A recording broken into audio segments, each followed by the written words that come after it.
Okay, check this out. I had this thought, and it was kind of a big deal, and I need to spread it because, it seems like a really big deal. Okay, two thoughts to get this set up.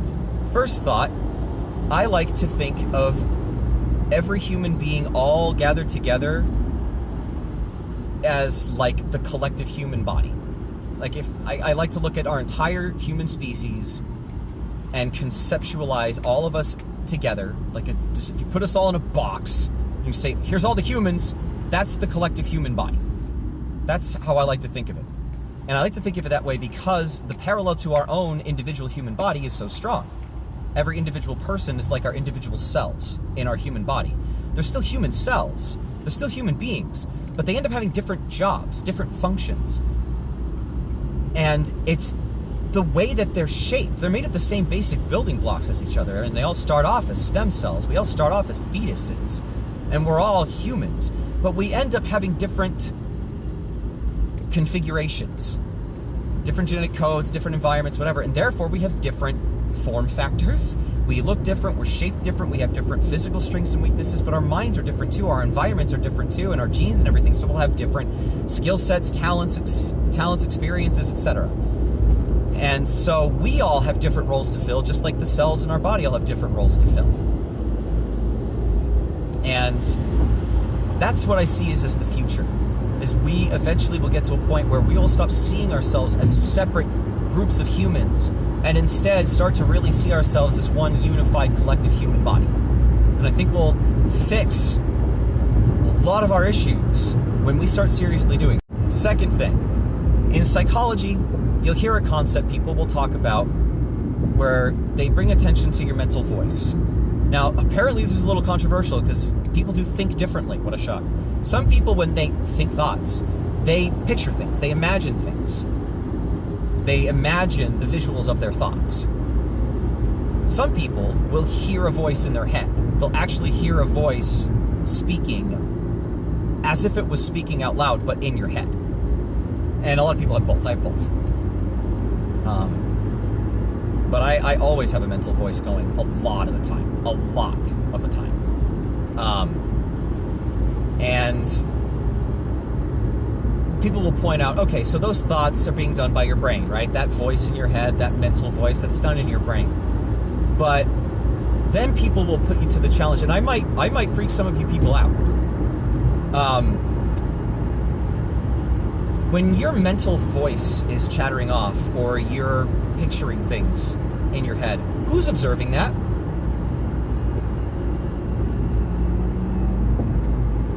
Because if your brain is the one that's coming up with those, and your brain is able to also see what you're thinking and hear what you're thinking,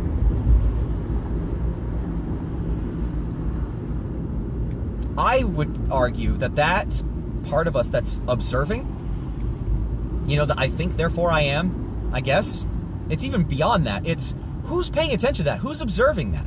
It's some form of consciousness, because I'm a conscious being. And I had a thought recently where I was like, I think, and this is like the job of every adult human being, what we all need to do and what so many of us fail to do and we're all struggling to do, is to really silence all the other thoughts and get in touch with who we really are, who we are at our essence, at our core, what our real truth is, and living completely truthfully and authentically to that. And part of doing that is allowing your mind to calm down and to quiet down. Because when the observing part of your mind is able to really think things through clearly, it can actually tell your brain how to control your body. Every part of your body it can control. It's insane. This is the mind-body duality problem that we've faced in philosophy for eras, by the way. But there's a connection there. The way I like to see it is that's my sliver. That's my part of the collective consciousness of the universe. My brain is able to contain within it just one part, a very human-shaped brain part of that consciousness. And that part of the universe's consciousness is what is somehow in a connection with my brain. If you ever have like a drinking session where you black out, I think you disconnect there. Is basically what happens, because you have no memory of it, you don't retain anything, it's gone. Like the brain just disconnects from you and it doesn't really keep a lot of those memories. Some of them it does, but I don't know. Anyways, complicated. Point B, I think when we silence the inner voice and those thoughts through meditation or whatever mindfulness we do, and we give control over to the observing, decision-making part of our mind, we're basically coming into contact with the collective consciousness of the universe. And I like to think of God as that. I grew up, in the Judeo-Christian version of religion that I since rejected. And I have spent years now coming up with my own interesting relationship with all of that, the scriptures, those teachings, all that stuff. But my view of God is a lot more like it's the universe. It's the collective consciousness. It's all things. It's that kind of thing. That's how I look at it. And so if that little bit of the collective consciousness that's behind my brain is the collective consciousness of the universe, then that's my connection to God. A lot of people will say they have an individual relationship with God. I think that's what it is. It's just our connection with the everything, the all of everything. And some people will argue that God is the self, the true self, beyond the voice in our head or whatever. You might hear that. That seems like a Jungian thing, right? Here's where it all comes together. Those two parts together. If the human body, the collective human body, has the equivalent of the brain in the human body, then you might think that that's the part of the collective human species that has all of our collective knowledge and thinks about it all and reflects on it all and makes sense of it all and tries to understand it all and understand ourselves, the universe, and everything. It's kind of the internet, first of all. Is the closest thing we have to an actual collective human mind. And I think our job at this point is to figure out how to have a healthy relationship with it, because we do not right now. We are not having a healthy relationship with our collective mind. But my real question that goes beyond that is, if the people working within the collective human mind are the people,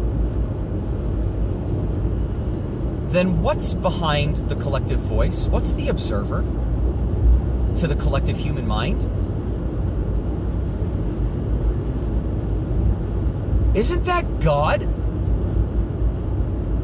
I am now thinking about God in those terms. And I think that that's actually a very good idea for all of us, collectively, every single human. Let's figure out how to join together as a collective human body, and let's figure out how to bring about God on that level, where we are so in tune as a human species that our collective mind is so in touch with everybody that we're all able to work together in harmony and function well and get done what needs to get done. And, oh my gosh, support each other as needed and give God the opportunity to control us at the mental level. Just like how we give God the opportunity to control us just because we've become fully in touch with our bodies and ourselves and are allowing the collective consciousness that's part of our brain to control our body through that, we can do the same thing to the entire human race, the entire human species. I totally believe it. But how do we do it?